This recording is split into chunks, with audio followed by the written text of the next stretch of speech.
तो आज हम प्रूव करेंगे कि power set of natural number जो है वो सिमेट्रिक डिफरेंस पे ग्रुप बना लेता है। लेकिन ये अगर यूनियन हम लें या इंटरसेक्शन लें तब ये ग्रुप नहीं बनाएगा, क्योंकि यूनियन में हमारा क्या फेल कर जाएगा, आइडेंटिटी हमारी क्या हो जाएगी, फाई आइडेंटिटी तो मिल जाएगी लेकिन क्या फेल करेगा, इन्वर्स फेल करेगा। क्योंकि हमें एक्स के लिए कोई भी ऐसा एलिमेंट नहीं मिलेगा कि जिसके साथ हम यूनियन लें और वो हमें फाई मिल जाए।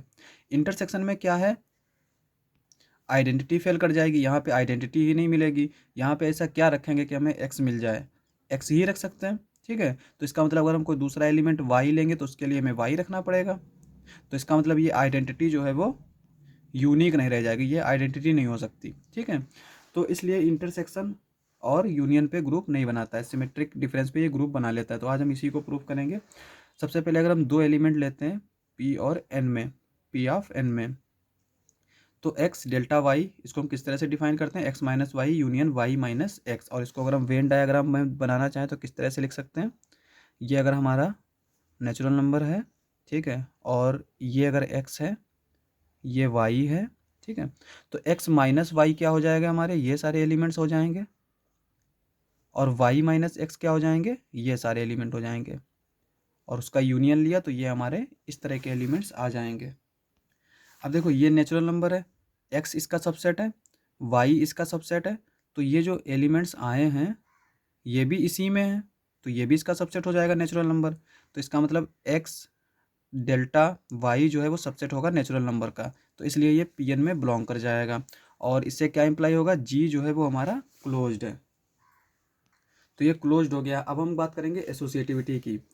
तो तीन एलिमेंट लेते हैं Pn में, ठीक है, हमें क्या शो करना है कि x delta y delta z, और y डेल्टा पहले हम ऑपरेट करेंगे y z पे डेल्टा, और फिर x डेल्टा y, x और y पे पहले ऑपरेट करेंगे तो देखेंगे कि ये दोनों इक्वल आने चाहिए। ठीक है, देखो x delta y delta z को हम इस तरह से लिख सकते हैं, ठीक है, और इसको हम मान लेते हैं ये सेट है एक a। ठीक है, तो x डेल्टा a हो जाएगा ये, और x डेल्टा a को हम किस तरह से लिख सकते हैं, x minus A union a minus X, और यहाँ पर हम a की वैल्यू पुट कर देंगे तो हमें इस तरह का एक्सप्रेशन मिल जाएगा। इसी तरह से हम x delta y delta z को ऑपरेट कर लेंगे तो हमें किस तरह का एक्सप्रेशन मिल जाएगा, इस तरह का एक्सप्रेशन मिल जाएगा। ठीक है, अब यहाँ पे देखो ये जो हमारा दे रखा है x minus Y minus Z union z minus Y, यानी जब भी हम इस तरह से लिखते हैं a माइनस बी, तो इसका मतलब क्या होता है कि a के वो सारे एलिमेंट्स जो b में ना हो। और अगर इसको हम वेन डायग्राम से देखें तो जैसे ये a है, ये b है, तो a के वो सारे एलिमेंट जो b में ना हो, तो b में कौन कौन से एलिमेंट्स होंगे, ये भी होंगे, ये भी होंगे, ये भी होंगे, ये भी होंगे, तो ये सारे एलिमेंट्स सिर्फ बचेंगे इसमें। ठीक है, तो ये a माइनस बी को हम इस तरह से प्लॉट करते हैं। अब यहाँ पे देखो ये जो है ना x माइनस दिस, तो इसका मतलब x के वो सारे एलिमेंट जो इसमें ना हो, और ये हमारा किस तरह से है, z और y। ठीक है, अब x के वो सारे एलिमेंट्स जो z में भी ना हो और y में भी ना हो, तो वो कौन से एलिमेंट्स आएंगे, वो ये सारे एलिमेंट्स आएंगे। ठीक है, ना तो यहाँ होना चाहिए क्योंकि यहाँ पे z के भी हैं और x के भी हैं, ये एलिमेंट भी नहीं होंगे क्योंकि यहाँ पे भी ये x के हैं और y के हैं, तो ये पहले हमने कंसीडर कर लिया, ये हमें मिल गया। अब हम आगे देखते हैं, यहाँ पे यूनियन ले रखा है किसका, y minus Z union z minus Y minus X. ये हम जानते हैं क्या होता है, हमने ऊपर बनाया था वेन डायग्राम। तो यहाँ पे ये y और z है, तो y और z में कौन से एलिमेंट आते हैं, अगर हम इसका सिमेट्रिक डिफरेंस निकालें तो ये सारे आते हैं एलिमेंट्स इस तरह से। ठीक है, लेकिन चूंकि x को हमने बाहर किया तो ये भी एलिमेंट बाहर हो गए, तो ये हमारे कहाँ कौन से बचेंगे इसमें, ये z और y का, और बीच में हमारा क्या दे रखा है, यूनियन दे रखा है। तो जो हमारा प्लॉट आएगा वो इस तरह से आएगा, ये आएंगे एलिमेंट्स, ये आएंगे एलिमेंट्स, और ये वाले एलिमेंट्स आएंगे, X delta Y delta Z में इस तरह के एलिमेंट्स आएंगे। और इसी तरह से हम यहाँ पे अगर देखेंगे तो यहाँ पे भी इसी तरह के एलिमेंट्स आएंगे, तो यहाँ पे हम वेन डायग्राम देख सकते हैं कि सेम आ गया। ठीक है, तो इसलिए ये दोनों क्या हो जाएंगे, इक्वल हो जाएंगे, तो ये एसोसिएटिव हो जाएगा। अब हम बात करते हैं आइडेंटिटी एलिमेंट की। आइडेंटिटी एलिमेंट क्या है, हमने मान लिया कि ई जो है वो इसका आइडेंटिटी एलिमेंट है। आइडेंटिटी एलिमेंट की डेफिनेशन क्या होती है कि ए ई इज इक्वल्स टू ए, ठीक है। यानी अगर उसके साथ कोई भी एलिमेंट हम ऑपरेट करेंगे तो वो जो है सेक्रीफाइस कर देगा, यानी ए मिल जाएगा हमें।